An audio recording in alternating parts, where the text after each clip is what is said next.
Nëse Allahu të ka udhëzuar dhe ta ka dhënë udhëzimin e plot, atëherë veshët i dëgjojnë gjërat mirë, çka janë për të dëgjuar dhe mbyllen me automatizëm, nuk i dëgjojnë gjërat e kota.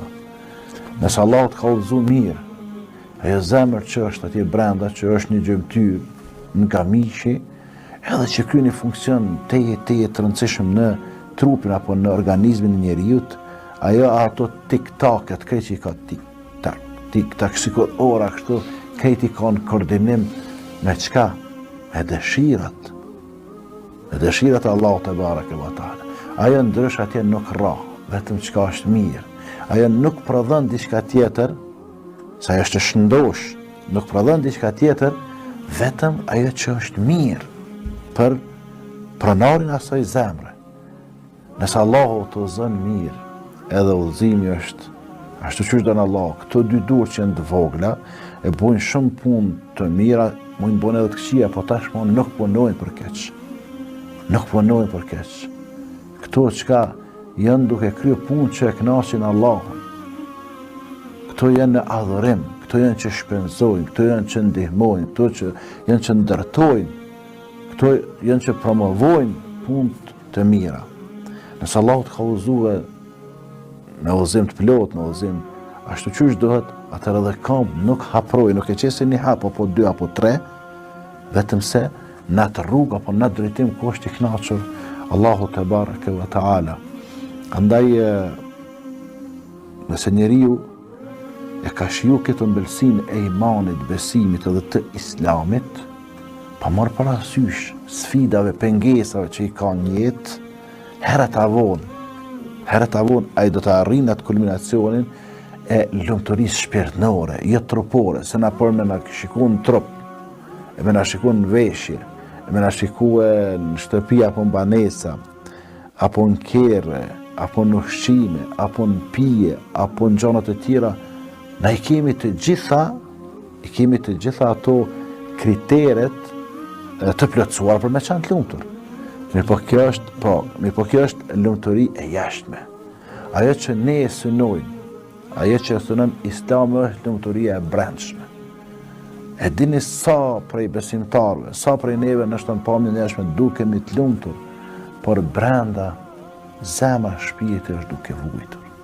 Por brenda zemra shpirti po qanë. Por brenda zemra edhe shpirti janë të prangosura, dyqysh të lidhura, edhe nuk po e shijojnë lumturinë, që po duket jashtë se kemi një lumturi. E na si besimtar musliman nuk e synojmë shumë këtë lumturinë e jashtme, se këto e arrin edhe muslimanët dhe jo muslimanët.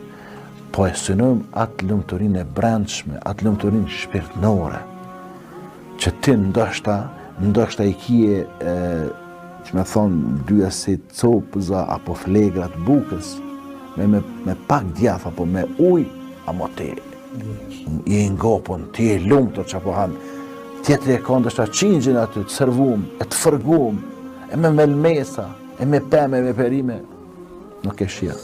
Neve na duke që ajo është duke u kënaqur, mirë po nuk është duke u kënaqur. Bile disa që shihen që kanë lumturinë e jashtme, ata janë duke vujt, me atë shfaqje se po bëhen të lumtur, ata janë duke vujt, për vujtjen e tyre na nuk e kuptojmë. Edhe e thëmë nga një herë, pushtetarët, të pasurit, njerëzit me pozita me autoritet, si kur ta dinin se si po jetojnë të lumtur disa të varfër, disa të gjorë, disa jetim, disa të smur, disa pleqë që s'kanë për kujdesje familjare, disa të burgosur, të pafajshëm, e disa të maltretumit të persekutum, ata kishin me shkue me aparatin shtetënor, me organet e rejt, ja u kishin marrë atë lumturinë e brendshme, ja u kishin marrë atyre atë lumturinë e jashtme. Pa ata nuk e din, ase nuk e paramendojnë, edhe nuk e imagjinojnë që dikush, edhe pse i mungojnë gjanat kryesore për jetë, prapë jeton jetën i lumtur. Andaj, Allahu te bareke ve taala kur e don dikon pra ja jep në radhë të parë udhëzimin, e ky udhëzim në rrugën e Allahut te bareke ve taala e bën atë të lumtur në veten e tij dhe paraqiten argumentet e kësaj lumturie duke u kthye ky tek Allahu te bareke ve taala, duke u pendue dhe duke u nështrua dhe dërzue tek Allahu te bareke ve taala dhe duke qajt me zemrën dhe me lot për gabimet, për lëshimet, për gjunahet që i ka bë në të kaluarën dhe çdo herë jeton duke kërku falje Allahut dhe çdo herë shpreson faljen madhështore edhe mëshiren e pakufishme të Allahut te bareke ve taala. Dhe çdo herë është i lidhur natën edhe ditën me Allahun te bareke ve taala.